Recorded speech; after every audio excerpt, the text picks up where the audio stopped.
Voilà, shalom, shalom, bien-aimés dans le Seigneur. Un grand merci à vous tous qui êtes connectés sur notre meilleure chaîne, La Voix Céleste, Esika Bonzambe, et Kitarana Loemo, Namaluape, Namisala, Bonzambe, Na Bonzambe, Lola, Ezofuta, Simananto, Yakoloba, Kenzamba, Boto, Kwaye, Lissuswapi, Elongo, na mon jeune frère Serge Penze, Nzama Lola, Amono, Les Bogars, Yakarté. Un grand merci, na pasteur Feza Missia, la bouche autorisée de l'éternel depuis Zurich, na filo mokwaya motema ya bivense domo depuis Londres pe na maman Gisèle Lukelo motema papa Emmanuel et na Boston. Bonzambe na Bonzambe Yesu nde mosuki si bien aimé toujours na cadre ko informé bino na émission na bien rien que la vérité. Lolo to ya mina to ya mimoko ya ba pasteur bien aimé boyebi makambo salama na église corps du Christ bien aimé dans les saints et dans la vérité mosusu. Oh, bien aimé dans les saints, oh, que Mokilibaye baraté sur l'église ACK bien aimé, peu rupture. Il y a entre relations, il y a François Motomona, papa spirituel naïe, boyo kani ezali souste. La vérité dans moi est belle, ok. Pour me redécouvrir na histoire, il y a ACKP, il y a François Motomo Vassilon na évêque Mukuna. Tozanina papa nabiso pasteur David Poutou Kenga. Shalom papa Boni, ça va? Shalom papa Levin, Zambazo Batela. Lilo bana bande obasola na biso. Zambalola salabiso bolamu, bana nzambe partout dans le monde, jusqu'à tous amis. Ngolo nzambe et bila bina biso. Merci beaucoup. Merci beaucoup papa. Papa, qu'est-ce qui se passe juste avant que tu votes du solo? Il paraîtrait que ACK et Panzani, il y a d'autres pasteurs dans la communauté, il y a ACK. Qu'est-ce qui ne va pas au juste? Il fallait que pas François Moutomo va sur l'homme balongolae, malgré que Bamabenae, malgré que assez me conduire. Liboso ya papa nae avec Mukuna. Il fallait pas balongola ou comment d'autres pasteurs, il y a l'église, monsieur, il y a ACK balongwe, balandi François Moutomo. Qu'est-ce qui se passe? En fait, papa Levin, partant de l'histoire, il y a ACK. Les Bissika, problème de parce que l'écriture est claire au lobby, on ne se moque pas de Dieu, car tout ce que l'homme aura semé, il le moissonnera. C'est-à-dire, ceux qui sont au loni ndunda, ma graine ndunda, cause la nzeta ngai ebimate. Ceux qui sont loni lelo, nzete ya pondu. Cause la nzete ya paipai ebimate oyo kolona yango nde okobuka. Alors nini nena lo ba place wana partant de l'histoire ya ACK ezali euti wapi ebandeli wapi pour le ekoma ACK ozomona ekomi ACK ndenge nini. Partant de l'histoire ya ACK, vous allez vous rendre compte que Lilo ACK na maboko ya évêque Pascal Mukuna ndenga zo diriger yango ezalaki église na yete. Ezalaki église ya batu. Ezalaki ya évêque Pascal Mukuna te. Donc Denis c'est le prophète des nations Azan et Nanzila Makamalobi qui a séqué à Moukounate Azaki Yango Gozo. Denis si Azali Bandate Azanansela. Na Makamalobi ACK ezalaki ya Moukounate ezalaki ya batu. Mais seulement Azape na moi insuffisance moko par rapport il y a histoire. Donc Yosko Grelatango Mugolo ACK on Azawat bon mais Melibiso ye Aza ou pas to Azali. Et dans notre que Mukuna a bêté coup d'état ou comment on a évité à botter l'église. ACK ezalaki ya mutu mon côté. A rouler pasteur. Ezalaki ya pasteur mon côté. Ok. Au moni soko tangi Bible. Bazaki belé. C'est a rouler qui bango. Voilà. La histoire ozomona histoire ya Zacharie.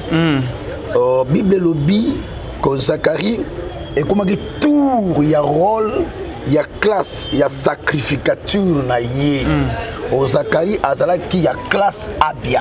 Il y avait beaucoup de classes sacerdotales.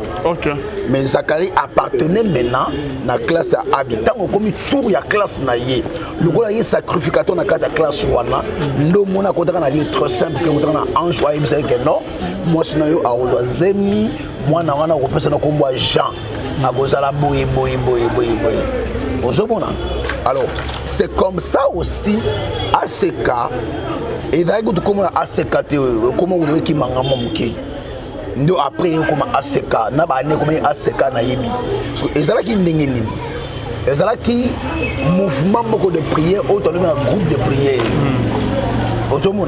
parce que réveil, lorsqu'on parle de l'église de réveil, l'église de réveil est bandit quand pe et pas ya nani aya na mouvance wana ya réveil il y a deux patriarches na mboka oyo obaya na mouvance à réveil.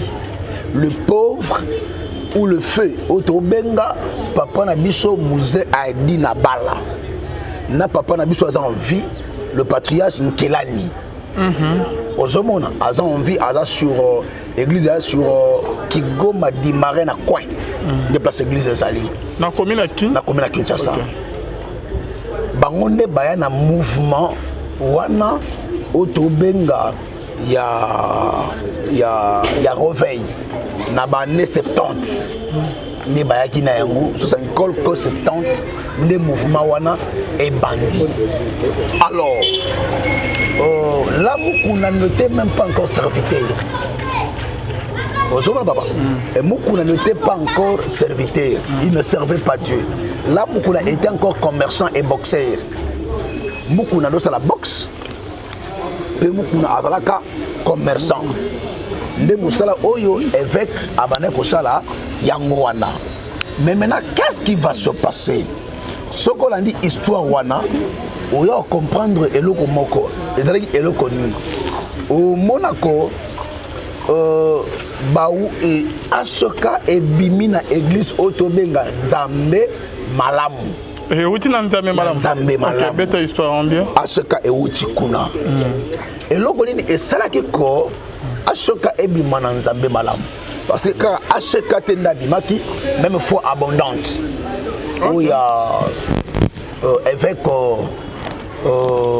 Kankenza Mwanambo il pas outil non Nzambe malamu na Betel te non Nzambe malamu ezala Betel ya Emmanuel Mbiye Mulaya il pas outil na Nzambe malamu bango tout babima na Nzambe malamu papa na biso Sonika Futa mutombo LMK ba outil na Nzambe malamu so nini esalaka ke babima na Nzambe malamu na Nzambe malamu babanda kondima badonto ya bato mosusu bando ndima charisme te ya bato mosusu na Nzambe malamu babanda kondima don pe charisme kaka ya mutu moko ezali ya musée adi na bala c'est-à-dire soko na don délivrance don miracle bana otelemela don la prophétie banda otelemela mais à cette époque là bana o abimisaki ba serviteur lokola ba papa na biso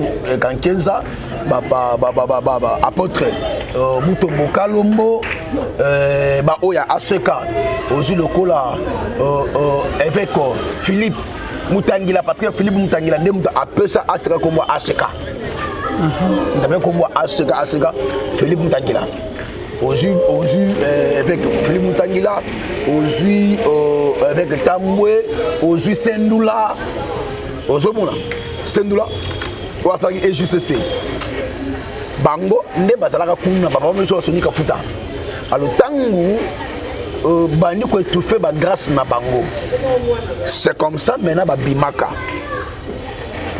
bake ko sala ba groupe de prière basalaka d'église te basala ba groupe de prière tosanganaka tosambelaka na kati ya lisanga wana ba miracle bien salema bato baobika bamwa loboko ya Nzambe c'est comme ça à force ya kosala yango bato babandi koya et au finish ekoma ba église bongo nde ezali soko asoka ekendaka bongo vers année 77 ne bango babimaka ba Philippe Mutangila ba évêque Tambwe cousin nani ya évêque Mukuna Kabongo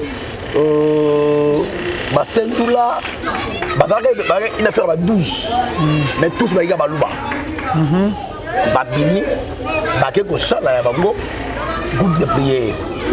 Ozomona tango babandi à cette époque-là, l'évêque Mukuna n'était pas encore serviteur. L'évêque Mukuna, qu'est-ce qu'il faisait? Abandé kosala auto benga commerce et adalaga boxer. On a d'autres intérieur ailleurs awa, alors ça va commerce, ça va foufou, ainsi de suite. C'est comme ça maintenant. Ayo Kende, il paraîtrait, je ne prouve pas. Je sais pourquoi c'était sur ça. Abelaga Liboma. D'après toi Simbakis, d'après mais moi je ne confirme pas ça. D'après toi Simbakis, à Simbakis et ça la retour. Abelaga Liboma. Nde bayaka na ebongo na aseka. Alors tant que na aseka, prier à Obika. Et c'est comme ça qu'il a commencé à servir Dieu. Il servait Dieu où? Dans Robert Mbonda. Okay. Il fut un batteur. Dans Robert Mbonda. Alors, na katia kosa la nzambe, donc prophétique et kofungwa. Akoma ko sakola. Ano sakola te na lingala parce que lingala ba ngomba na bien te. Ano sakola na chiluba et besoin interpréter na lingala pour mususu bayoka. Alors, charisme prophétique wana et pesakaye succès. Et pesakaye succès. C'est vers années 80 de Philippe Moutangila maintenant aye ko changer groupe de prière wana kombo na kombo ya HK. Donc mugo asakola ti do na mona on grâce à asakola papa. OK. Asakola. Ça va. Mais dans l'église na moni akipango bena mingité. Ezaka ba ndeko mususu de ba koma ko sakola. Alors c'est comme ça là. Né au Monaco vers 80 de Philippe Ntangila a coupé ça ACK comme ACK. OK. Babandi ko évoluer. Tango baza ko évoluer. Et voilà qui avec Oyo Ado Kamba. A cambia. Après quelque temps 85 ans avec Moussa Sanini Azui. Moussa Sanini Azui, c'était comme ça là. Ah, OK. Alors, si Moussa va au Kende, dans ma voyage, ainsi de suite. Bah, on nombre 5 ou 6. Dans cas 5 ou 6, là maintenant, avec Mukuna, a commis ce serviteur confirmé. Azo Kamba pe par exemple Sanini, Azo Kamba église. Quand est-ce que avec Mukuna a eu la direction ACK? C'est vers les années 2000 ans. Ah bon? Période où on a banni retour à la parole. OK. L'homme a le retour à la parole. Une période où il a eu une direction, il y a ACK.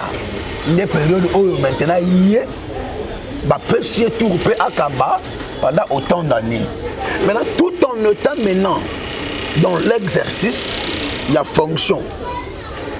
Naïe, il a influencé certains pasteurs. Parce que avec il a influencé certains pasteurs. Base à la pourrier pour Atika et Bongawana T. Ah bon? C'était comme ça les Bandaki. Pour Atika et Bongawana T. Et comme tout il y a Longwa, à Boyko Longwa, à s'imposer. Bakenda va même tuer la justice.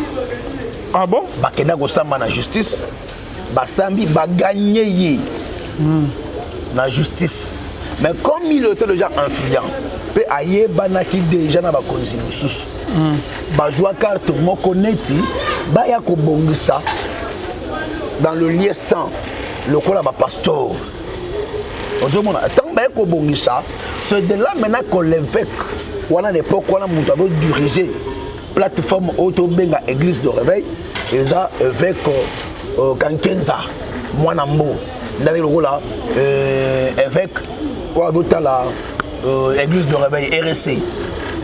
À autre long récemment, à Tkela qui sonne Kafuta, après sonne Tkela Nani, Dodo Kamba. Alors, Nini maintenant est salé. Il y a maintenant ailleurs que ça va boyer. À ce moment-là, la manière makambo kendeli déjà mukuna ayebani lokola mukolo ACK alors kolongola ye beaucoup risquer de perdre battu et créer division dans quatre églises. Moi je préfère boutique là parce qu'à cette époque là lorsqu'on parle de foi abondante tout le monde a Kankenza. Lorsqu'on parle de Bethel tout le monde a Emmanuel Mbiyi. Lorsqu'on parle de ministère Amen tout le monde a Léopold Mutombo. Lorsqu'on parle de armée de l'Éternel tout le monde a Basuni Kafuta. Ozomona de même côté yopé ACK. Lorsqu'on parle de ACK bando mona mukuna. Mais ce n'était pas lui qui était le propriétaire, il y a ACK. Alors c'est comme ça qu'il est resté. Et quand tu le restais, et Albert Kankenza a conseillé Bangoko, Basala Mikanda va signer qui va dire qu'il a une direction. Il y a église. Alors les autres évêques, Baboyaki. Babi non, cette vision, c'est Dieu qui nous les avait donnée. Donc la vision nous a mis tout ce qui est motu. Comme ça là, impossible. Donc ce n'est Mikanda qui ne va pas la cahier église, bango bakenda. Ah bon? Ozomuna bongo ne bakenda ka. Maintenant lui aussi est resté na ba pasteur Moussous. Oh déjà abana au travail na bango. Wana évêque le Sendula akemen avec qu'on a Barumbu, avec ça la ACK Barumbu. Tango abimi avec ça la EJCC, Église de Jésus-Christ au Congo. OK. Ozomona avec ça la EJCC na Barumbu sur Congolo Belgique. Congolo Belgique nini ya Kake. Sport nini ya box. Dojo box ya Kake en diagonale. Na yango ndebiska basalaka EJCC. Ozomona. Alors ageko bana EJCC kuna ese o monezala banunu awa na matete. Akeko banda kuna ndebisika oyo voici le mabimeli. Kuna. Alors tamago sala EJCC kuna guerre et banda maintenant. Parce que beaucoup a déjà visé cette place là pour bâtir ACK. OK. Ozomona guerre et bandi pour ba déloger place wana. Guerre et bandi skondengeni a influencé bakolo lupa ba baluba. Et bandego musa mibali bataki wana ya lupango wana famille wana ba serviteur de Dieu. A influencé ce ko bango pour baluka ba bengana. Pasteur Philippe pour ba récupérer et avec Sendula ba récupérer et Sika nde ba guerre bandaka à partir wana ti ba yego bongisa si ayego longwa maintenant wana avec trouble qui makash ake okende na Kabamba na Kabamba Itaga place comme Save église ya Kalawana bo ACK. OK. ACK wo salaka wana pindaza na are église pour ni moké et voilà qui wana nde wana maintenant akeko cha ACK kuna etikali EJCC muto kama EJCC kuna nde musée Pascal Katalai. OK. Ozomuna nde musée Pascal Katalai atikala kawana naba voici l'homme. Mutombo. OK. Na pauvre Kitim. Ouais, akufa dans l'église awana victoire, asa victoire. Kitim. Wana baza wana na EJCC. Ozomona babande ko évoluer. Papa passer un senula kuna guerre bandi. C'est comme ça tikaka asoka ayo kende na Angola bisika kufelaka. Na Angola.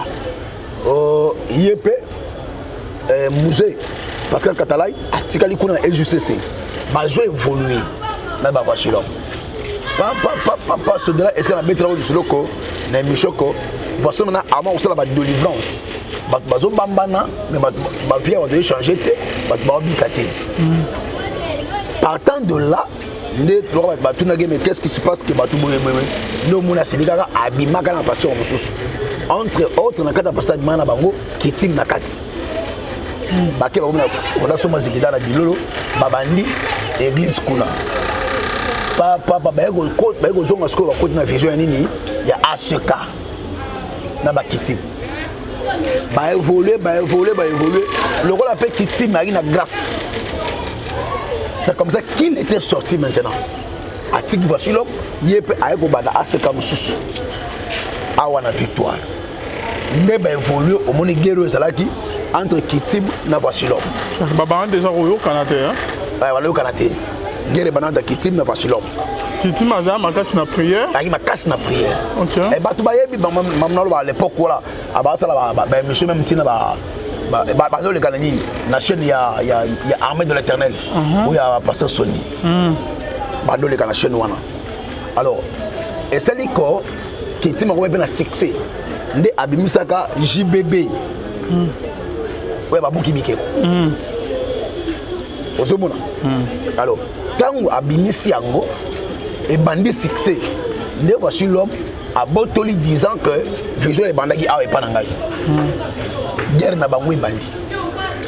Ndé évêque ayeko vandisa bango atie kinya. Voici le matikali na babuki bikeko yeko toyo na balongi.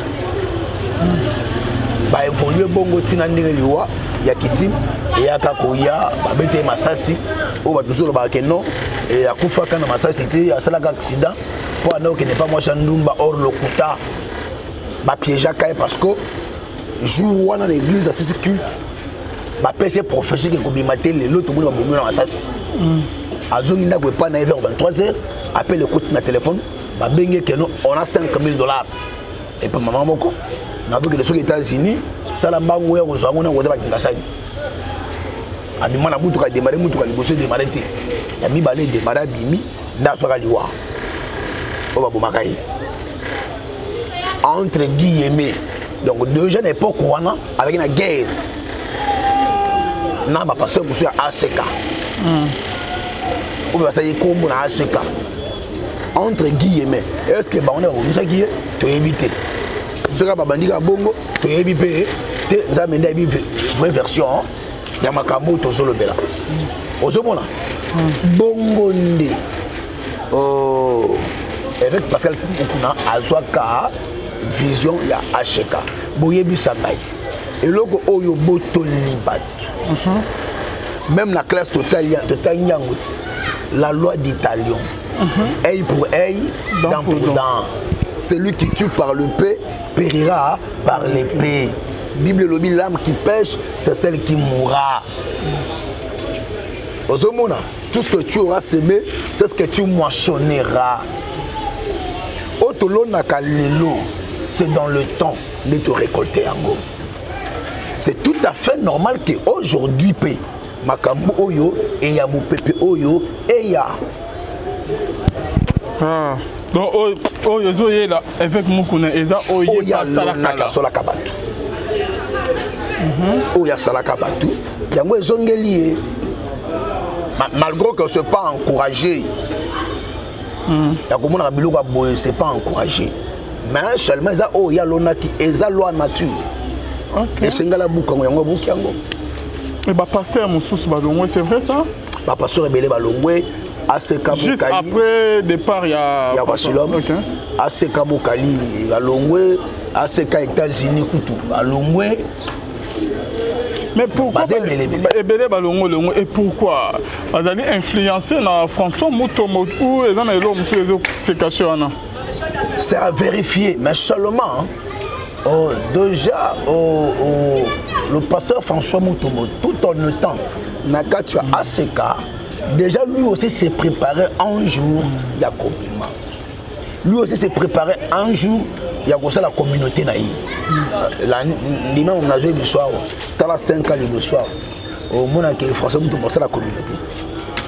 Au moins, l'église, il y a Combo, il y a l'église où il y a Kocha, parce qu'on a ACK. Donc, on a changé comment il y a ACK? Oui, parce qu'avec excommunié, il y a ACK qui a gardé Combo là. Ah, ok. A changer combo, on peut savoir combo. Donc, comment Moussous on est Gozara, Babou qui bikeko ou comment? Parce que nous on a ce que tu évité. Tu vois, à retirer la bougie bigengo, ou bien à retirer combo, voilà y monda yebi, combo on peut ça. Mais au moment où combo on peut ça, il y aura des extensions. Et on a des combo. Parce que, mais quand même, quand même, qu'est-ce qui se passe que l'on a quatre églises, c'est normal parce que les gens qui travaillé dans Souma, il y a papa Nayo, ils ont fait l'église, ils ont payé, ils ont monté que Adana Magadisma B. François Mutombo. Oui, on a dit que déjà, pasteur François Mutombo s'est préparé déjà tout en le temps. Nakatuya, Ashoka, que l'un de ces quatre a causé la plateforme communauté naïe. Vous voyez, il y a un moment que de part naïe, d'office, il faut entronner de part et va passer de Moussous. Vous avez des gens qui ont été en train de bonzambe, vous avez pour nzambe mais vous avez des idées moya qui bonzambe na cessé. Oui, il y a un moment bango, j'ai un peu de réserve. Pourquoi? Parce que bango quand on est bani ba secret, bani ba vérité. À l'heure où je te parle, nous sommes lundi, non? À l'heure où je te parle ici, là, on a une réunion à Ashoka. C'est une réunion chaque lundi de 9h à 14h, 15h. À l'heure où je parle, on a une réunion. Vous savez, on a une réunion, il y a une communauté, et il y a la bongo. Dans la communauté, il faut aussi le mettre un enfant. Et un enfant poli. Un enfant qui aimait son père. Un enfant obéissant. Il faut beaucoup faire attention avec l'apparence, Papa Levin. L'apparence est trompeuse. Trompeuse, cette apparence que nous voyons. Que ce canyon se tenait là, ici, que nous avons l'intention à Malam.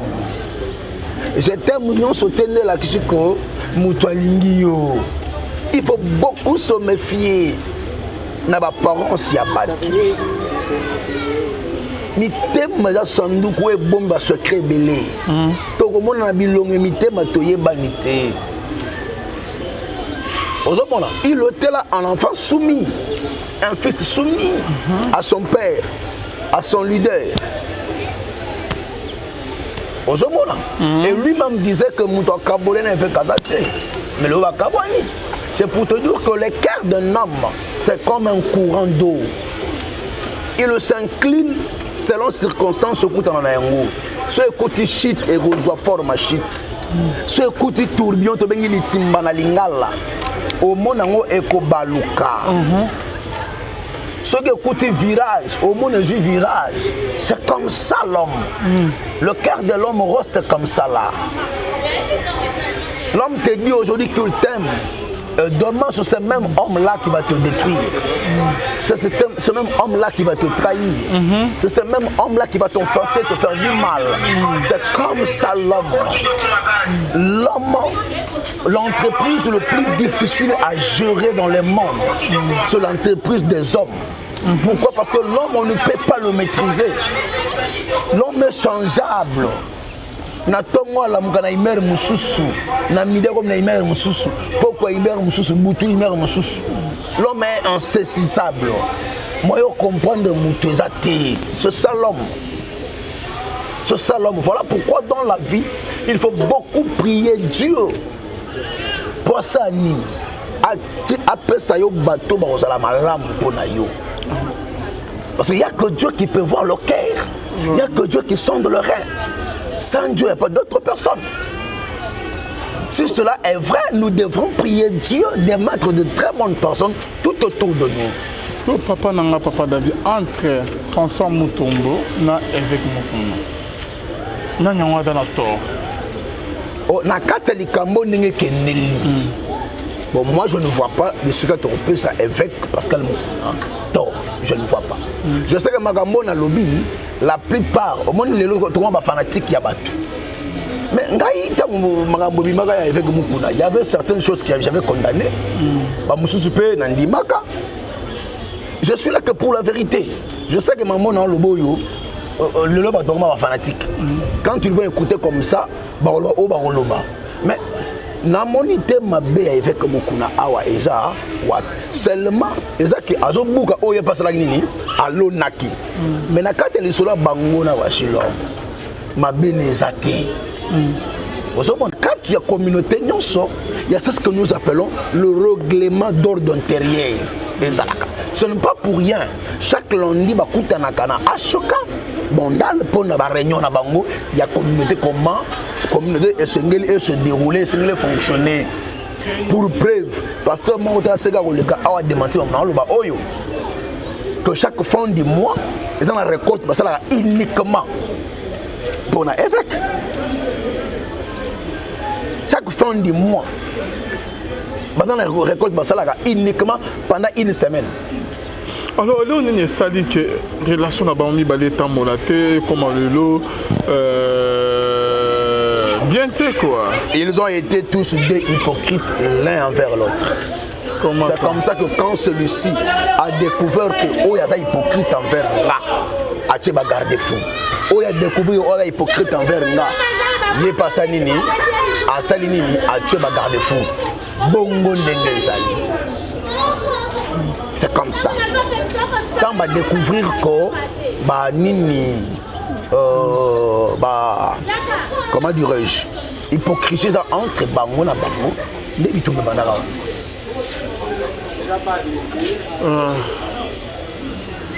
ça vraiment pas si mais monsieur balobi que Mukuna comme Aza papa a joué dans sa geste, c'est comme s'il a réagi sous l'emprise de la colère. Il n'a pas peut essayer que l'on une église. Non. Il a fallu qu'il y ait dans la maîtrise quand même. Non. Nalanda indeko moko abelaka mutuboyi. Ou abelaka liboma. Azara na église na bandala komaka na Kimbangu abina kata fumbwa liboso chaud na mona qui a nous condamné avec Pascal Mukuna la mission est très bien frère c'est qui est important tous là-bas fanatique disons la vérité. Oui, je sais que voici l'homme n'a jamais été un mauvais fils envers Mukuna au vu des gens par rapport à son comportement visible. C'est ce qu'on voyait, mais l'intérieur, est-ce que c'était ce que nous voyons? Parce que déjà quand quelqu'un est dans la vision, mais dans cette vision, lui crée encore une autre vision. Dites-moi, est-ce qu'il est dans la vision ou pas? Parce que cause n'a pas de guerre à ma casse. Tout en étant dans la Ashoka, à ce salaire qui date de 15 ans pénal, il y a existence. Et cette vision déjà, d'extension, c'est du magma. Vous voyez, il y a Ashoka, au fond là-bas, Ashoka, mais au fond là-bas, vous comprenez? Une vision dans une vision. Pourquoi faire? Donc il avait déjà d'autres pensées. Il avait déjà d'autres pensées. Dans mon tour, il se voyait en leader quelque part. Il était dans ACK, mais il ne se voyait plus dans ACK. Il se voyait quelque part, leader quelque part, en train de faire une vision qui lui a été appropriée. Parce qu'au moment où il ne faut pas tous être hypocrite. Quand tu trouves que au coquille sous évolue dans mon touté, t'as pas vu comment est-ce que Abraham et Lot, comme il y avait de querelles, de mésententes, Abraham va dire à Lot, son neveu, écoute Lot, tu baby que toi je préfère mieux to kabona kima. So qui est à gauche, ngana qui est à droite. So qui est à droite, ngana qui est à gauche, mais to garder bon écho. Il a été franc. Il n'a pas caché ce sentiment. Il a évité que les autres, le tiers monde se moque d'eux et de leur Dieu. Baluka séparation à l'amiable. Pour preuve, quand Dieu voulut tuer Sodome et Gomorrhe, il est passé par Abraham. Lorsque Abraham a reçu 3 anges dans sa maison, Aliesi Bango et Silisi Baebiche, tu as un mission ya kokende ko tumba mboka wana Sodome na Gomorrhe. Nde Abraham a dit ceux qui beaucoup juste dit juste kuna bon mabango oté. Ceux beaucoup 5 oté, beaucoup 2 oté, beaucoup de moko oté to bo maité. To dit ça. Voilà. Tala ndeko na ngaza kuna lot. Ada juste boye. To bo maité to biki ça. C'est comme ça que ba ange ba ke ba komi.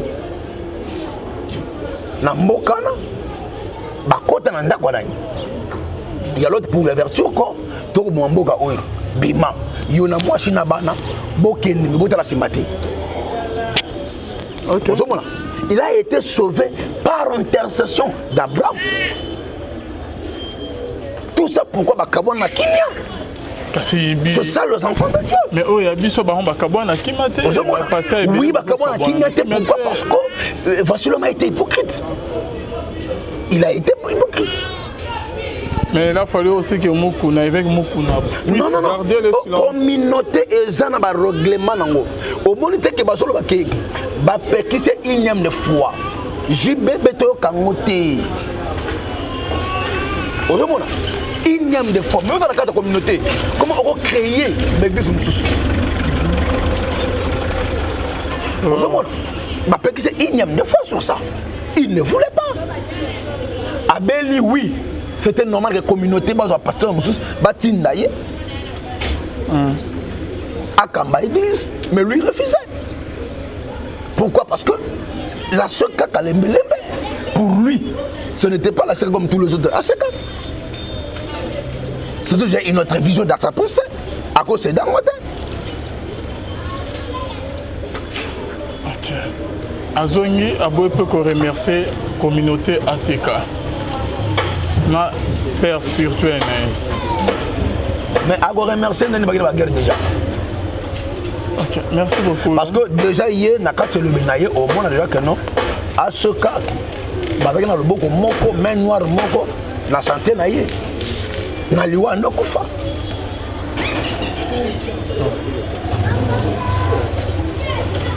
Merci beaucoup l'homme de Dieu. C'est la fin de notre émission. Na évité maloba sous tes amis.